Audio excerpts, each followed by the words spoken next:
Hey friend, this is Jeric G, ang nagmamaranang yung friend, and welcome to my YouTube channel. In this video, another tutorial content na naman tayo. So kung ikaw ay interested, keep on watching. So, disclaimer lang guys, hindi pa po ako CPA. So, anything na sasabihin ko or ituturo ko in this video is based only on my understanding, based only on what I have learned during my undergrad and even during on my self-study. So, kung sa tingin mo meron ako nasabing concept na hindi tama, nagmamarunong ko pa sa nagmamarunong ng friend. Lecturer lang, feel free to comment kasi wala naman tayo ibang gustong mangyari dito but to help every accounting students and aspiring CPAs na ma-master ang bawat concept para ma-achieve nila ang goal nila, which is to become a certified public accountant.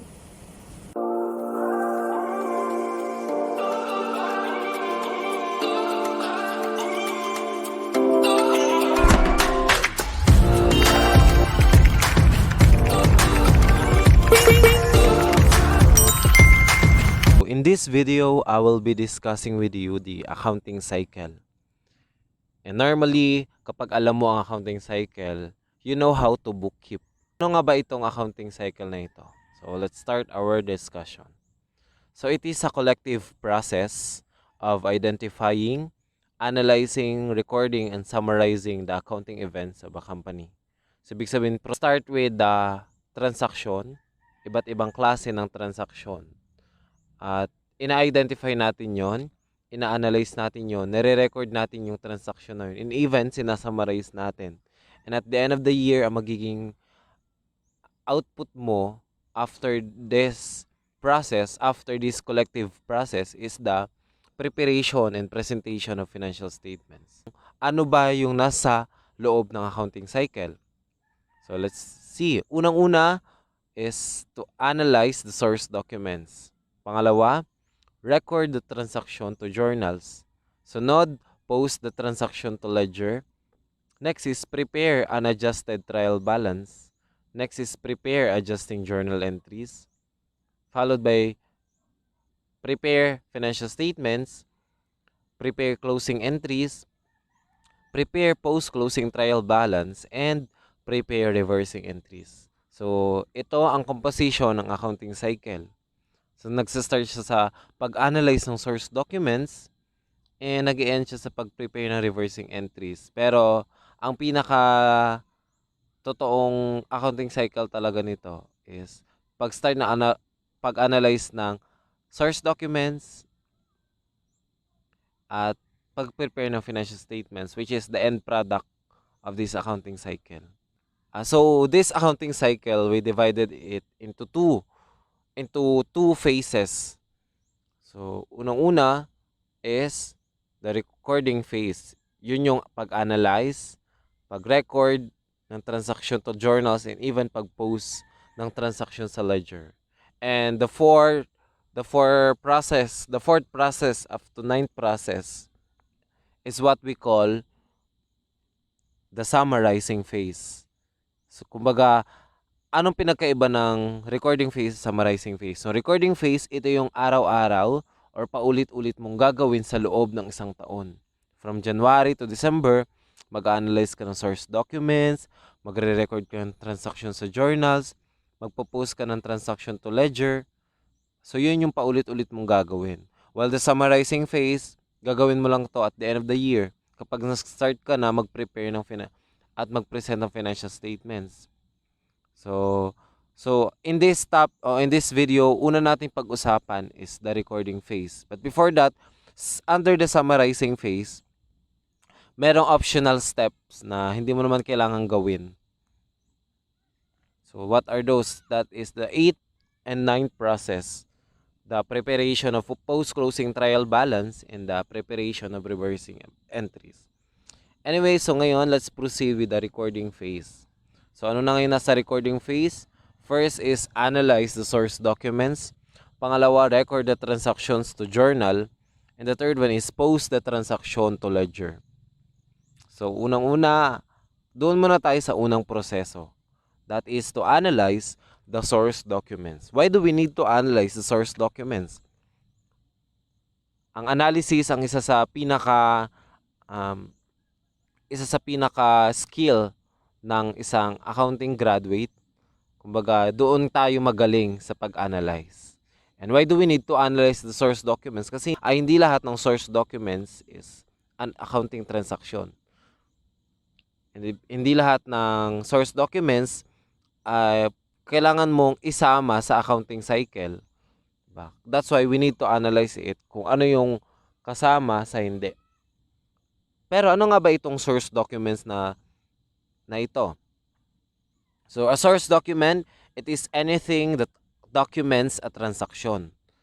Anytime a business spends or receives, a source document is created. So, kumbaga ang source documents pruweba na merong transaksyong nangyari. So, kung walang source documents, wala tayong basihan, hindi natin pwedeng sabihin na talagang nangyari yung isang transaksyon. That's why it's very important na lagi mong hingiin yung source documents kasi yun yung talagang basis natin para makapagsimula tayo sa accounting cycle. So, anong examples ng source documents? So, pwede yung official receipts, the sales invoice, the bills, statements, checks, etc., etc. So, yan yung mga source documents na i-analyze natin. And syempre, hindi, sabi ko nga kanina, hindi lahat ng source documents ay accounting transaction. So after mo ma-analyze yung source documents, ano yung susunod nating gawin? Number 2, to record the transaction to journal. So, nung nalaman mo na ito accounting transaction to, worth recording ito sa journals. So, i-record mo na yung transaction sa journals. Ano ba itong journals? Journals is a form for recording transactions in a chronological order. Kumbaga, aklat ito na kung saan doon mo nire-record yung transaction by date. Yan yung chronological order. By date siya. Nag-start ka ng January 1, January 2, January 3, hanggang sa December 31.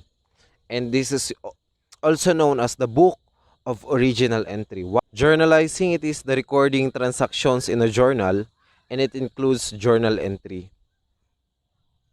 So, ang tawag pala sa pag-record mo ng transaction sa journals ay journalizing.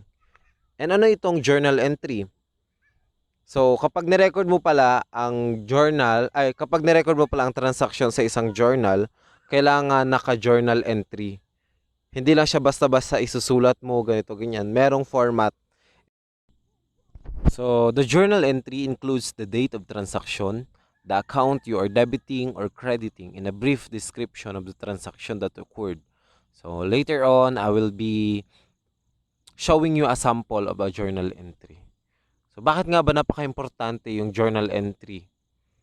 Kasi nga, ito yung umpisa ng transaction mo dito. Kaya nga siya tinawag na original entry. Ito yung magiging basis mo sa paggawa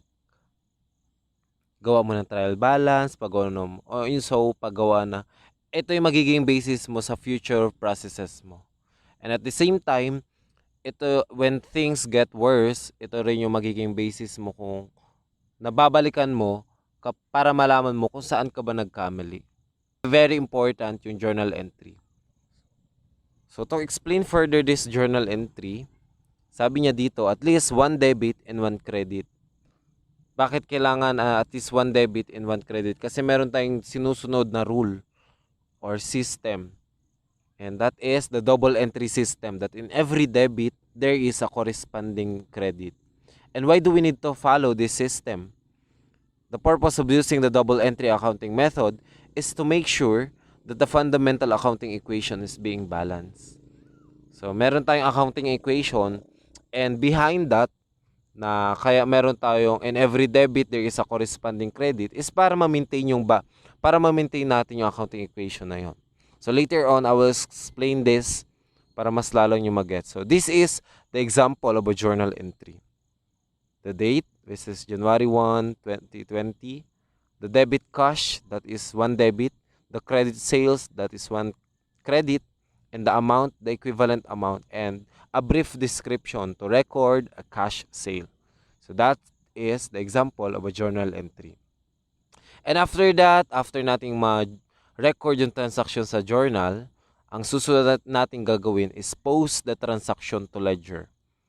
So, yung amount na na-record mo sa journal mo, kukunin mo yon, tapos i-record mo yun sa ledger. Ano ba tong ledger na ito?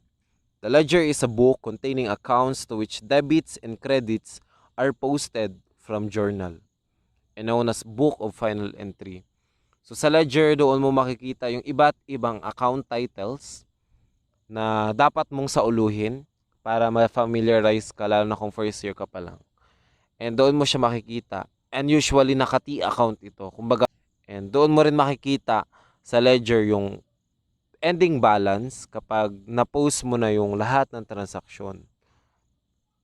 At sa ledger mo rin makikita yung lahat ng amounts. And after that, pwede mo yung ipag-add or i-minus. And then, yung net amount or the ending balance, doon mo makikita. So, posting ang tawag sa paglipat ng amount from journal to ledger. So, halimbawa, sa example natin kanina, yung cash sale. Halimbawa, yung debit cash na yun, meron siyang amount na 10 pesos. And yung credit na sales, merong amount na 10 pesos. Yung 10 pesos sa cash, ilalagay natin yun under the account title of cash sa debit. And yung sales na yun, ilalagay natin siya under that account title na sales under credit naman. So yun, tawag doon is posting. And T account, ito yun yung class niya sa debit and credit. So sa T account, makikita natin na yung debit na sa left side, yung credit na sa right side. So, ang purpose lang yan is para lang malaman ko saan yung normal side ng isang account. Hindi yan ibig sabihin increase or decrease. Purpose lang yan para malaman natin yung normal side ng isang account. Okay? So, those three na nabanggit ko, yun yung paulit-ulit na gagawin natin throughout the year. So, kailangan ma-master mo talaga siya para hindi ka talaga magkamali. Kasi kapag nagkamali ka sa recording phase, edi mali din yung masasummarize mo na transaction. So, ano yun ulit? To analyze the source documents. Pangalawa, to record the transaction to journals. And lastly, this to post the transaction to ledger. And that's it. I hope na nakatulong na naman itong tutorial content ko sa inyo. So if you find this video helpful, please subscribe to my YouTube channel. Like and share this video para marami pang accounting students at aspiring CPAs ang matuto sa konseptong ito. Thank you and see you on my next Nagmamarunong na vids. Bye!